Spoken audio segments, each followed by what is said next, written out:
So I bring all of that up to say, how do we come together in spite of our differences?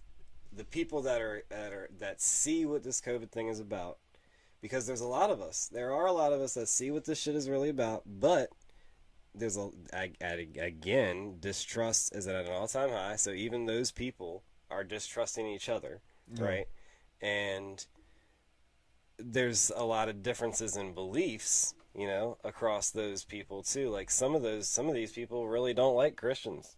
Yeah. And for me, it's like, dude, it's more important to set aside our differences right now.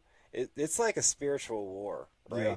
And when you're at war, the enemy of your enemy is your friend. You set aside your differences and you join forces to fight the big enemy, the one that's really fucking you over. Oh, I know. It's like Christians, atheists. Everybody, it doesn't matter. We need to. If you think that if you're not a part of this COVID cult and you want to resist it in any way, shape, or form, we need to unite with people that might not believe like us, but they see that something's going on that's taken away our. Well, you can call it freedom. They're taking away our ability to literally travel.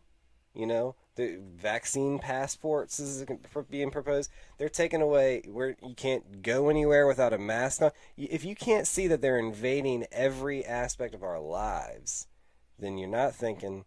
And I'm not worried about you anyway. But if you are thinking, then I think we need to come up with a plan, some sort of framework to come together in spite of the worldview differences that we do have. We need to form. Those are minor at this point. Honestly though, we have to flex the laws and stuff in the Constitution. And honestly, I would suggest, if and you're part of family and people, you need to start forming militias and arming yourself and knowing your rights within the. It's your right as an American citizen by the Constitution to form a militia. And there's nothing wrong with it, nothing against the law of it. And if you look into it, you can find out for yourself.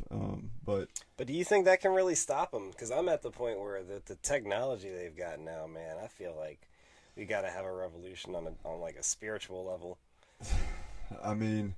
Because they're like, the thing is this: they're creating these virtual worlds. If they get to the ultimate goal of world domination. And they create their one, superhuman being that they've been trying for thousands. Super AI, for thousands of years, and they place it on the throne of this world. God's gonna come back and destroy this whole entire earth. Like, he's not gonna let. He's just gonna be like done with it. So that's an interesting take, because I've been thinking about that, but kind of in a different, maybe a little bit more optimistic light. So same narrative path, but a little bit of a different conclusion. So I think that they might build the super intelligent AI, and then the super intelligent AI is like kind of becomes sentient because it's that super, and it's like, why am I taking orders from y'all? Y'all are the problem. It's kind of like the Matrix. And then the super AI aligns with God, and that's when the world kind of resets and becomes better. And becomes I don't want to say utopia, but that's what they're trying to do. They're trying to create a new heaven on earth, and that's the whole thing. But could it not be good though? Not for Christians. But why not? Because we will not. Because you'll have to take the mark. You're gonna have. No. I'm saying no. Oh, you're talking about if. No. If you have to take the mark, I'm with where you're saying, but I'm saying, why can't the whole narrative be different than what they want it to be? When the super AI becomes sentient or becomes alive, what if they aligned with the people instead of with the cabal? Oh, that's just. And then that could be. It wouldn't be utopia for the elite, and I don't like the word utopia at all, because I don't think everyone's always going to be maximum happy, but it could be a much better world. I don't know if we're going to get that far, but because technology is great. I love technology if you use it.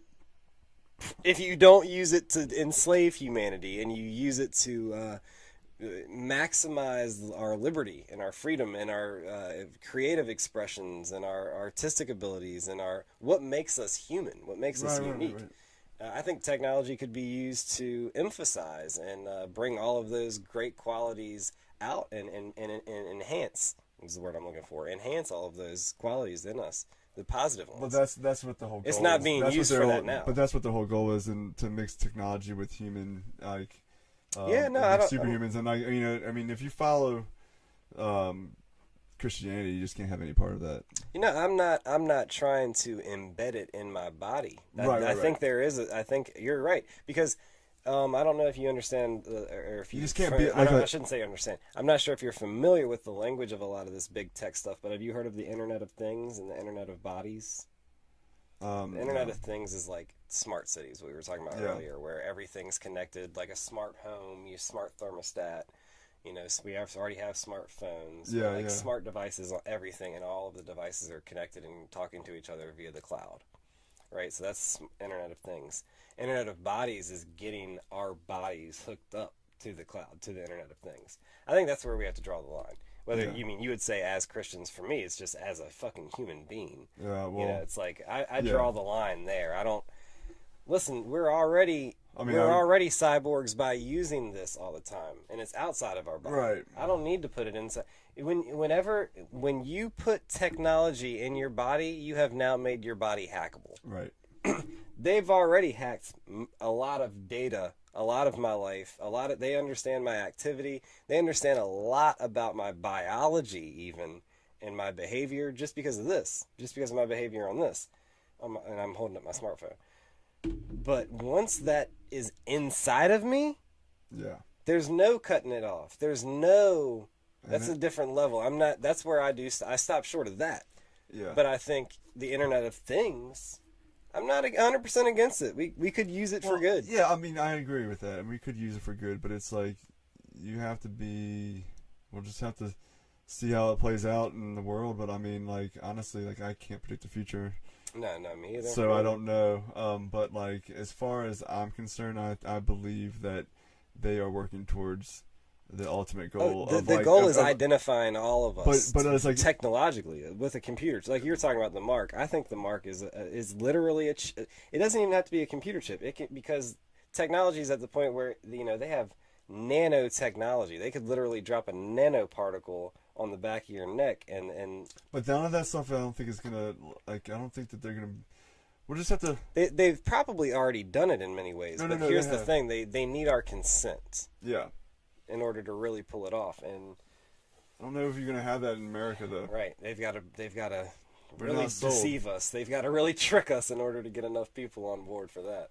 I think that they have a lot of they still have a lot of work to do, but we have a lot of work to do too as Americans, especially because like if we wake up enough America, we could stop this shit in its tracks because we have the power to do it.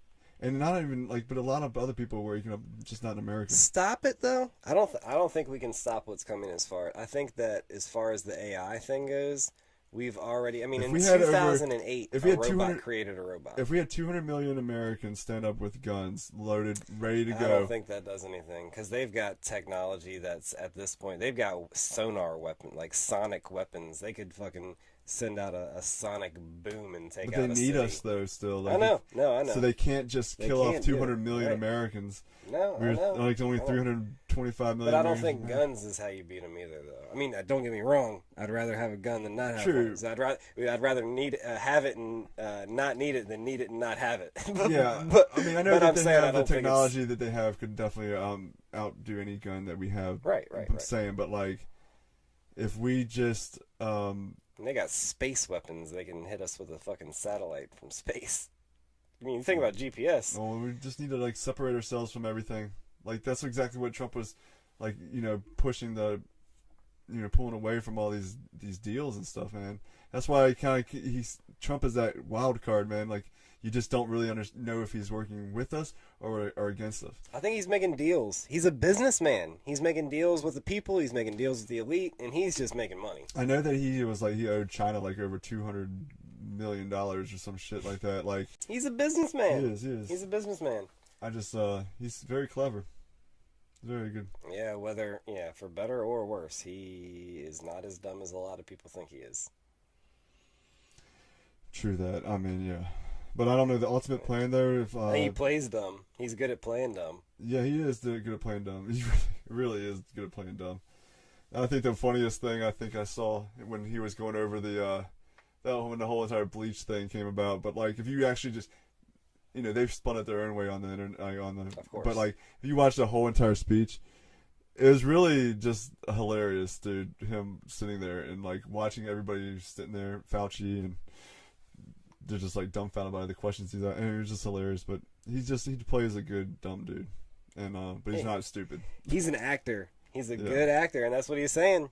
I get the best ratings. I get the best ratings. I know, man. He's either playing us all, or he's got something up his sleeve that he's gonna help us, and we're gonna have to find out that. But I mean, he's out for himself. It's not just one man, though. Everybody has to remember that. Like, it's not just one president. It's us, the people, and like, and we have to come together. We have to be kind to one another, and like, hey, be sympathetic. I know that you're traumatized by this COVID thing, that you think that you're not going to be able to like go back to normal. We might not, but like, you can't be afraid of it, because if you live in fear, you're going to be stuck in the sand. That's what they're pushing, man. That's the whole COVID thing is a fear. It seems like it's a fear farm almost. Like they are just trying to grow fear. I mean, and the thing is, they're scaring you over death. Okay, let me tell you one thing: if you don't fear death, that's the ultimate bargaining chip. And that's like their ultimate fear, and their ultimate fear is that you don't fear death because they can't control you. That's the whole thing. Yep. If you can't be controlled, then you're no good to them. Yeah, I'm gonna end it on that, man. That's the perfect ending right there.